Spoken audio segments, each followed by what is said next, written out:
I was given a house on my birthday, but my parents took it by force, gave it to my sister, and left me living in my car for months. I thought that was it until my grandpa found me and took action. I'm 22 years old, and I've always been the type of guy who keeps his head down and avoids drama.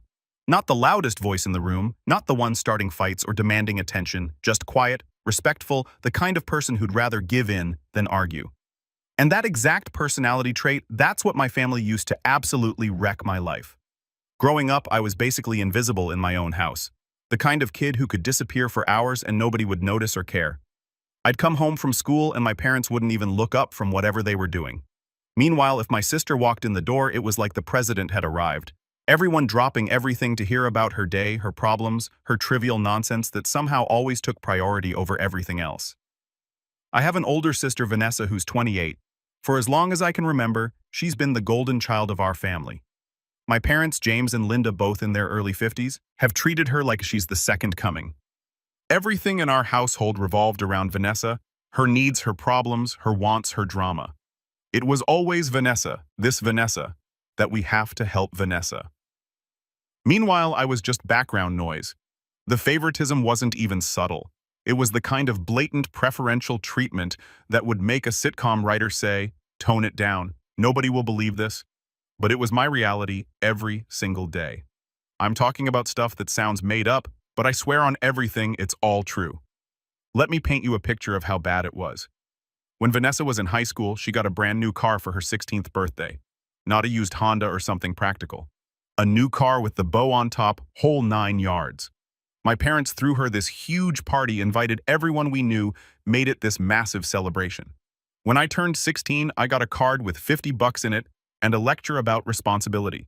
No party, no celebration. Just another regular day where I was expected to be grateful for the bare minimum. When Vanessa wanted to go to college, my parents paid for everything. Tuition, housing, meal plans, spending money, new laptop, the works. She dropped out after 2 years because she wasn't feeling it and they just shrugged it off like burning 20 grand was no big deal.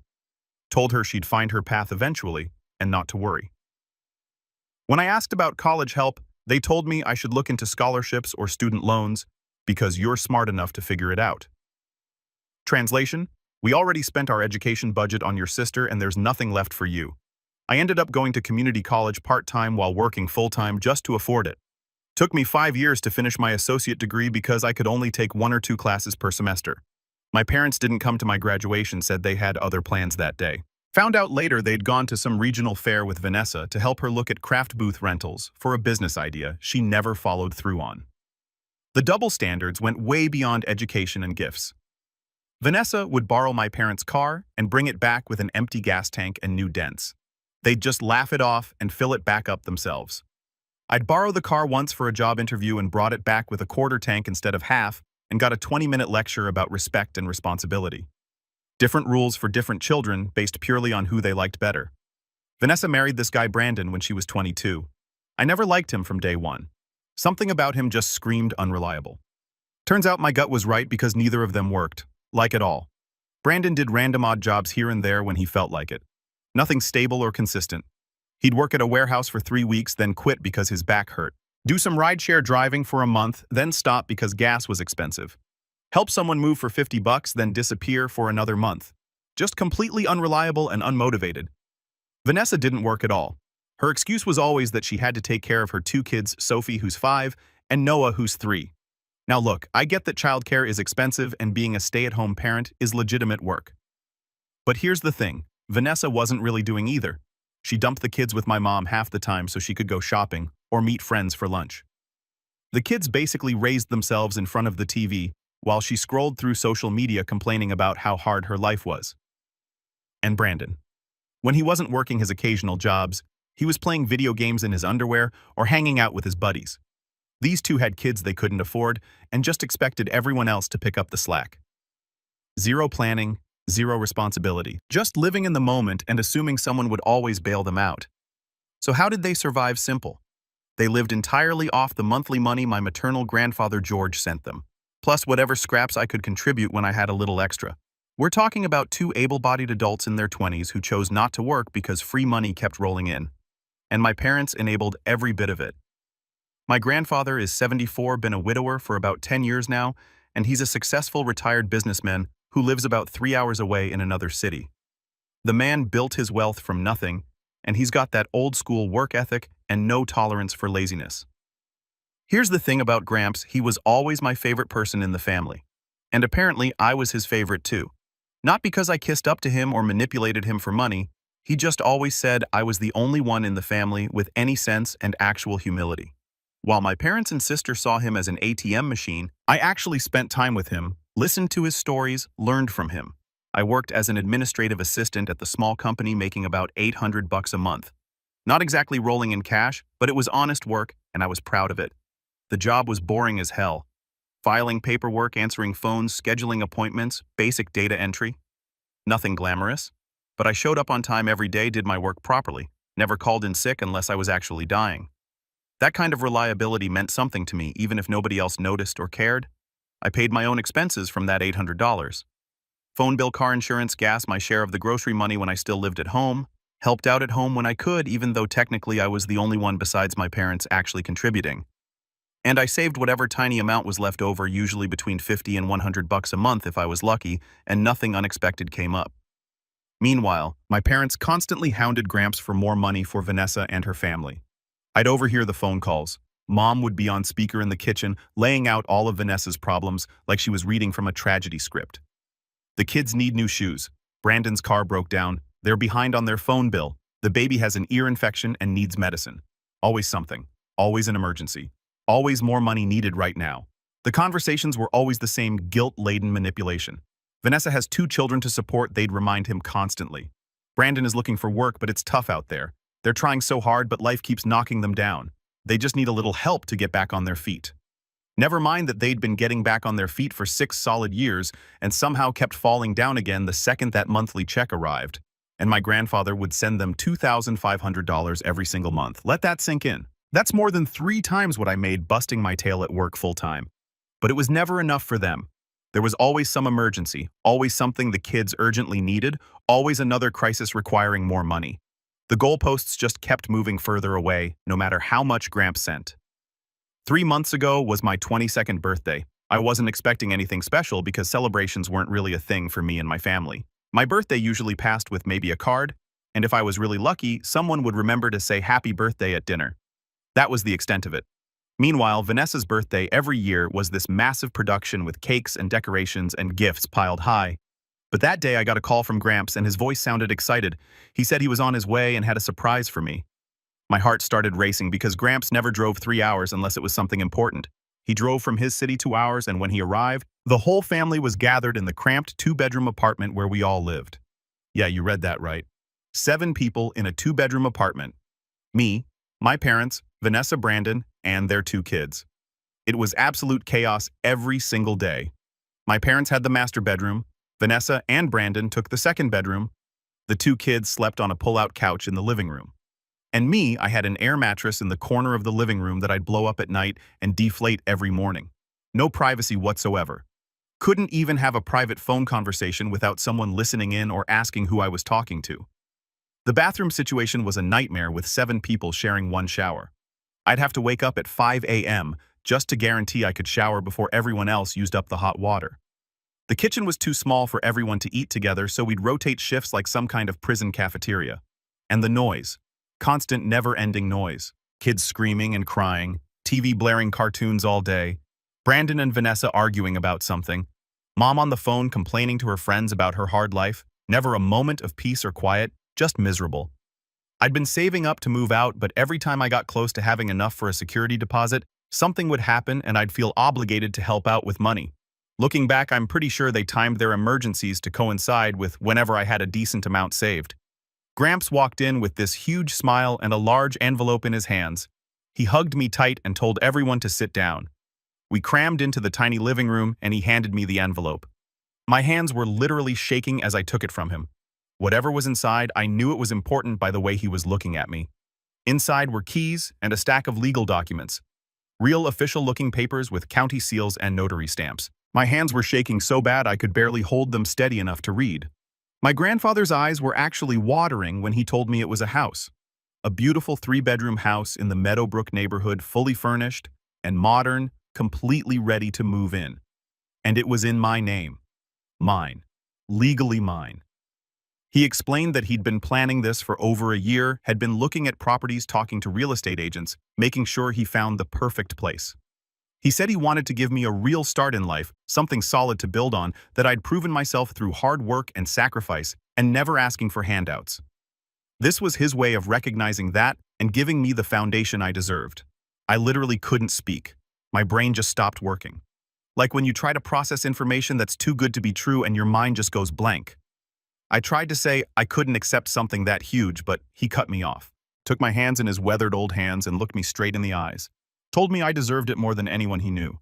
He said I was a good person, truly good, respectful, and hardworking, even when nobody appreciated it, that I never asked him for anything or caused problems. Never once had I called him begging for money or making up emergencies. I just quietly worked hard and helped others without expecting anything back.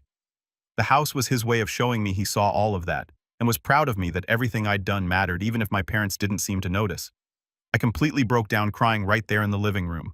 Not dignified manly tears either, full-on sobbing like a kid who just got told Santa was real after all. Hugged him so tight I probably cracked one of his ribs. It was the most incredible thing anyone had ever done for me. After 22 years of being the afterthought, the background character in my own family, someone had finally seen me and valued me. When I looked at my family through my tears, I should have paid more attention to their reactions. My parents had these weird, unreadable expressions on their faces. Not happy for me, not proud, just a strange, calculating look. Vanessa looked straight up, annoyed and jealous. Her face had that pinched expression she always got when attention wasn't on her. Brandon was frowning, probably already running calculations in his head, but I was too overwhelmed with gratitude and emotion to care about any of that or think about what it might mean. The next day, Gramps took me to see the house before he drove back home. It was absolutely perfect.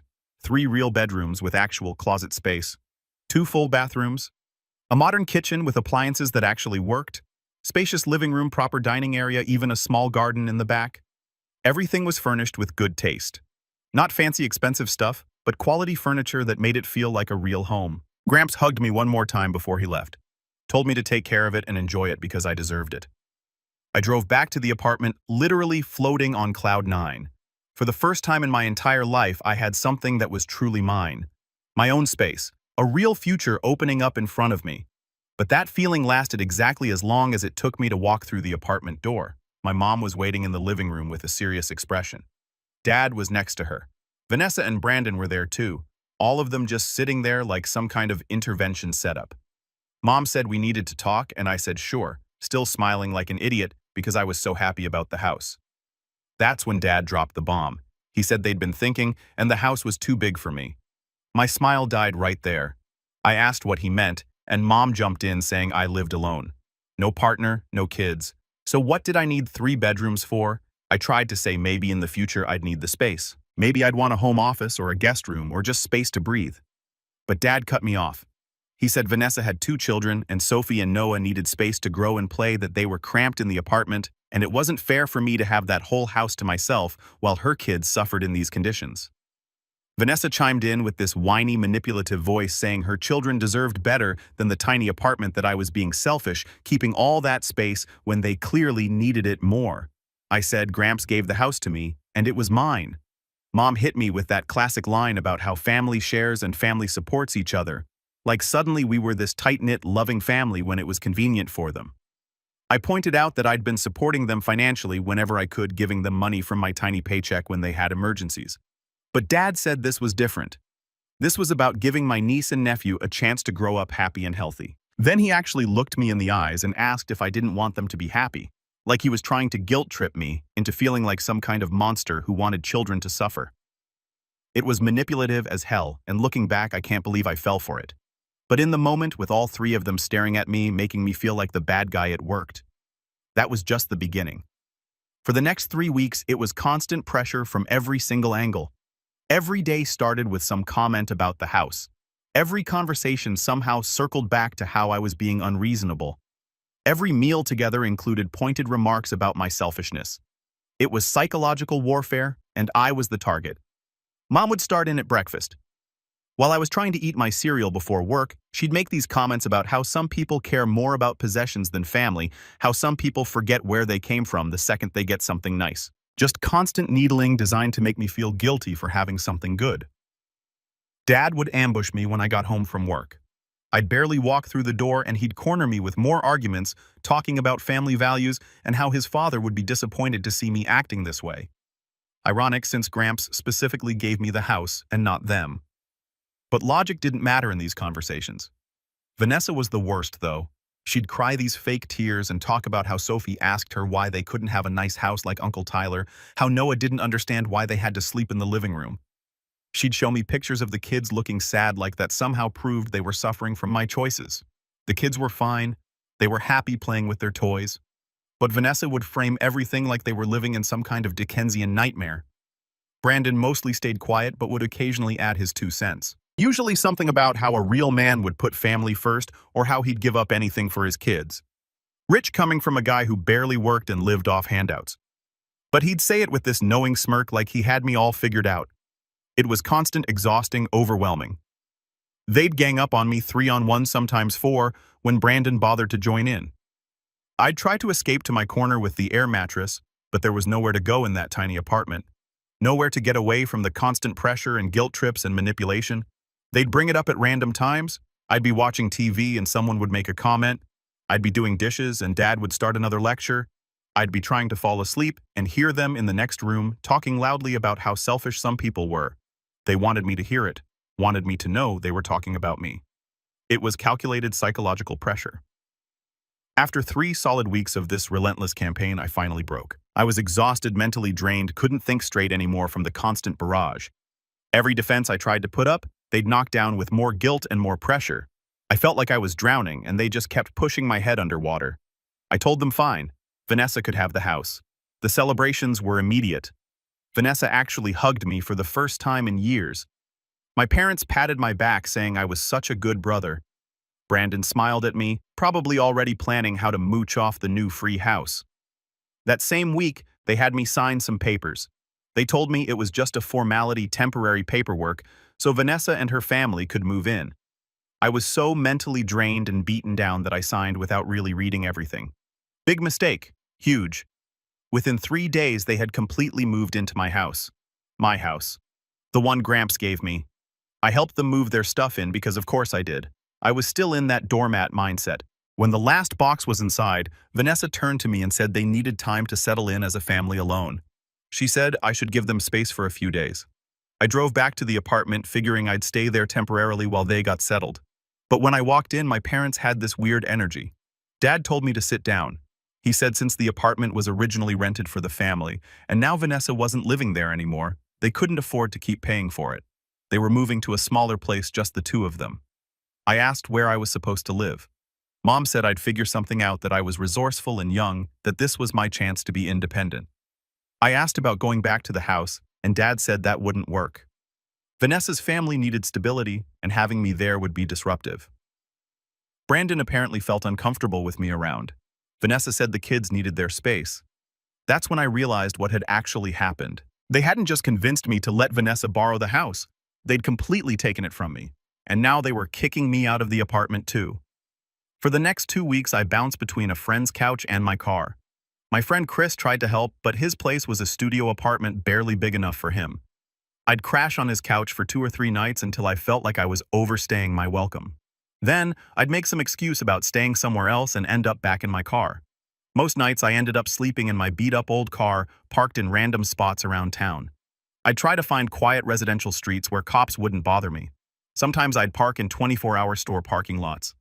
Once I even slept in the parking garage of my office building after everyone left. Anywhere I could find that felt somewhat safe.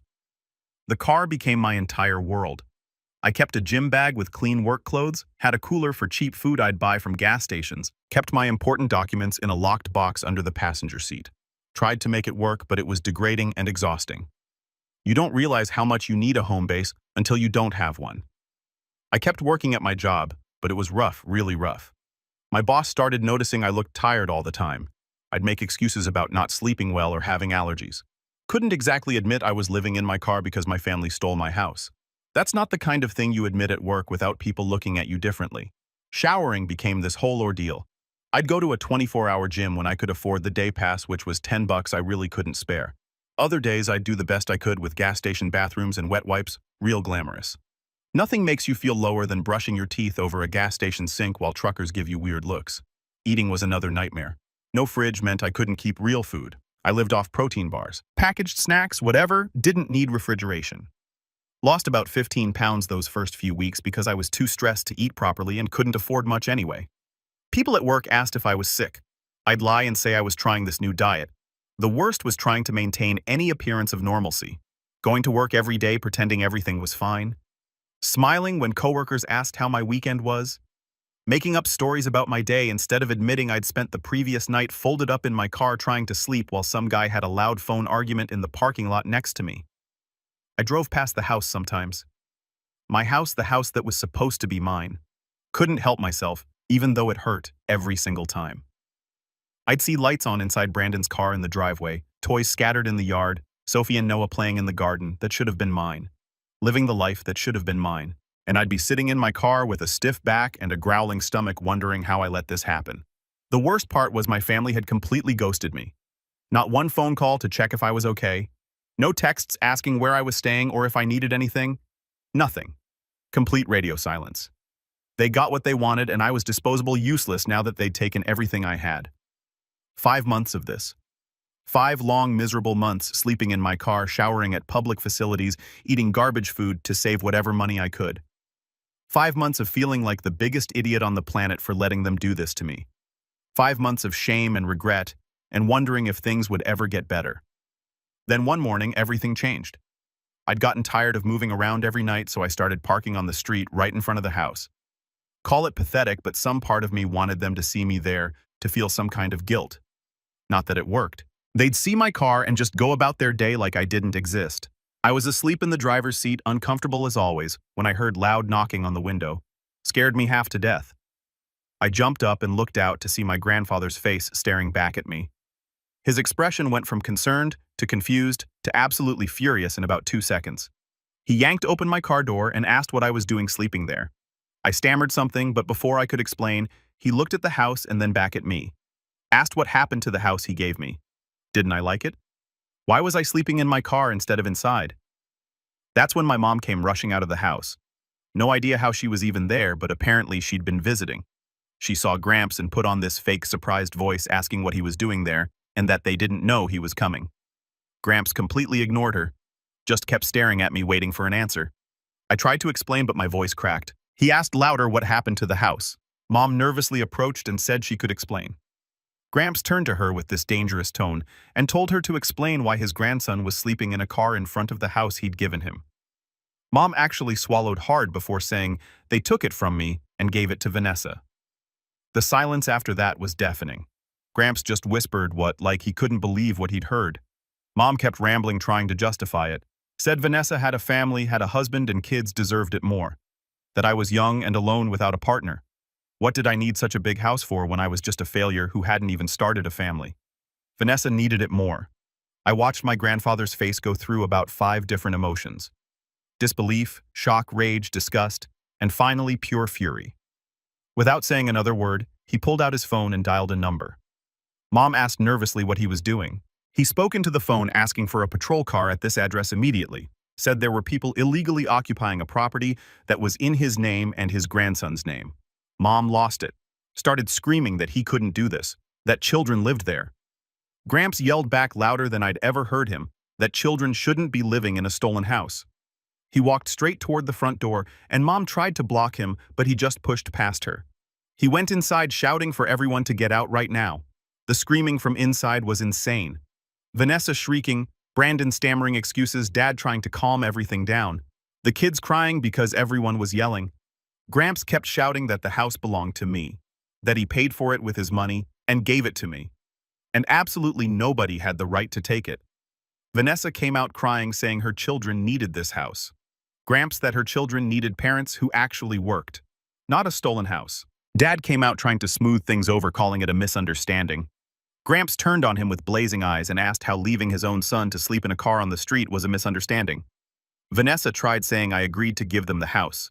Gramps asked if they pressured me, manipulated me, took advantage of my nature. Nobody answered because the guilt was written all over their faces. 10 minutes later, 2 police cars showed up. Gramps showed the officers the original property deeds with both our names clearly listed as owners. The cops reviewed everything, talked to my family, and finally told Vanessa and Brandon they had to vacate the property. Gave them 1 hour to grab their essential belongings. Mom started crying, saying they had nowhere to go. The officer, this older guy who looked like he'd seen everything, said firmly that wasn't the law's problem and told them to start packing. His partner, a younger woman, started taking notes and photos of the scene for their report. The next hour was complete chaos. Was complete. Vanessa was sobbing dramatically while throwing clothes into suitcases, making sure everyone could hear how unfair this all was, how cruel, how she didn't deserve this. Brandon was muttering curses under his breath while hauling boxes and bags, kept shooting me these dirty looks like somehow I was the villain in this situation. My parents were begging Gramps to reconsider, trying every manipulation tactic they'd perfected over the years. Dad tried the sympathy angle, talking about how they were getting older and couldn't handle this stress, how this would hurt their health. Gramps just stared at him with zero sympathy. Mom tried guilt, reminded him of all the years they'd cared for him when his wife died, how they'd been there for him. Gramps pointed out he'd repaid that support 100 times over with the money he'd given them for Vanessa. The kids were confused and crying. Sophie kept asking her mom why they had to leave. Noah was clinging to Vanessa, terrified by all the yelling and tension. Part of me felt bad for them because none of this was their fault. They were just innocent kids caught in the middle of their parents' greed and lies. But the bigger part of me knew this was necessary. They needed to learn young that actions have consequences. Gramps stood firm next to me in the yard with his arm around my shoulders the entire time. A united front. Every time my parents approached him with another plea or excuse, he'd just shake his head and tell them their time was running out. His presence gave me strength, made me feel like maybe I wasn't the weak, pathetic person I'd felt like for 5 months. Neighbors had come out to watch the spectacle, standing on their porches or peeking through windows. Small-town gossip travels fast, premium drama. I should have been embarrassed, but honestly I was past caring. Let everyone see what my family really was. Let them know the truth. Vanessa tried one last play when there were only 10 minutes left. She approached me directly, bypassing Gramps with tears running down her face. Begged me to tell the police it was all a misunderstanding. Said she'd give the house back. We could work something out. But her eyes told a different story. She was just trying to buy time, figure out another angle. If I called off the cops, she'd find a way to stay, and I'd be back to square one. I looked her right in the eyes and told her no. Simple as that. No explanation. No justification. Just no. The look on her face was priceless. She'd never heard me stand up to her before, never seen me refuse anything. She actually stumbled back like I'd slapped her. Exactly 1 hour later, my family was on the sidewalk with their suitcases and bags piled around them. Vanessa was hysterical, makeup running down her face. My parents looked completely defeated, older somehow than they had an hour ago. Brandon was pacing back and forth, probably trying to figure out which friend's couch they could crash on. The kids were still crying, overwhelmed by everything happening. The police officers did one final check of the house to make sure they'd removed all essential items. Told them they could arrange a time to get the rest later, but for now they needed to leave the property. One officer gave me his card and told me to call if my family tried to come back without permission. Suggested I might want to change the locks as possible. Mom tried pleading one more time, asking him not to cut off the monthly support because the children needed to eat. Gramps looked at her with this expression of pure disappointment. Said from that day forward, they wouldn't receive a single cent more from him. The monthly money was over. The help was over. Everything was over. Vanessa cried about the children, and he said coldly that the children were their parents' responsibility. He pointed at Vanessa and Brandon and told them to get jobs and work like I'd worked my entire life. Told them to humble themselves like they'd humbled me. Dad tried one more time, but Gramps cut him off. Told my parents they were a disgrace for favoring one child so much they destroyed the other. For allowing them to steal their own son's house and leave him on the street. Said they didn't deserve to be called parents. Mom desperately said they were family. Gramps hugged me tighter and said I was his family. That they were just toxic people who happened to share his blood. Told them he never wanted to see them again. Not to come near the house or near me or contact him. It was over. He left them there on the sidewalk with their stuff and their shame. We went into the house together, my house finally actually mine. I started apologizing through tears, saying I was weak and should have stood up for myself. He said I wasn't weak, I was kind, and they abused that kindness. But it was over now, and he'd make sure nobody ever took it from me again. The following weeks were an adjustment period. I properly moved into the house, slept in a real bed for the first time in 5 months, showered in an actual bathroom with hot water and privacy, cooked in a kitchen with a full fridge and working appliances. It felt completely surreal. My family tried contacting me constantly. Phone calls, texts, emails, messages about how the children were hungry, how they couldn't afford rent, how Vanessa was suffering. 3 weeks after getting evicted, Mom sent me this long message, said, "They made a terrible mistake, but we were family, and I couldn't just leave them like this," begged me to help them. For the first time in my life, I responded firmly.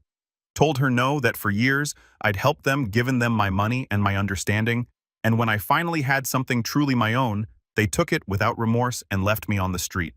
Told them to get jobs like I always had. Then I blocked all their numbers. Gramps visited a week later to check on me. We had coffee in my living room, and he asked how I felt. I told him honestly that I felt free for the first time in my life. He smiled with tears in his eyes and said that's exactly what he wanted to hear. The best part. About a month ago, I heard through a mutual family friend that Vanessa and Brandon both had to get actual jobs. Brandon works at a warehouse now doing manual labor, and Vanessa is waiting tables. My parents downsized to a tiny studio apartment. They're all struggling and learning what actual work feels like. Do I feel bad about it? Not even a little bit. They made their choices. They treated me like garbage, manipulated my kind nature, stole from me, and left me homeless. Now they're dealing with the consequences of their actions. That's not me being cruel, that's just reality catching up to them. The papers I signed, turns out they'd basically forged documents claiming I was willingly transferring ownership. When Gramps showed the cops the real original deeds with both our names, it proved the whole thing was bogus. My family could have actually been charged with fraud, but Gramps decided the public humiliation and financial consequences were punishment enough. I agreed with him on that one. I changed my phone number and only gave the new one to Gramps and my actual friends. Nobody in my immediate family has any way to contact me now. Sometimes I wonder if they drive by the house hoping to see me outside so they can try to guilt trip me again. But honestly, I don't even care anymore. They're dead to me.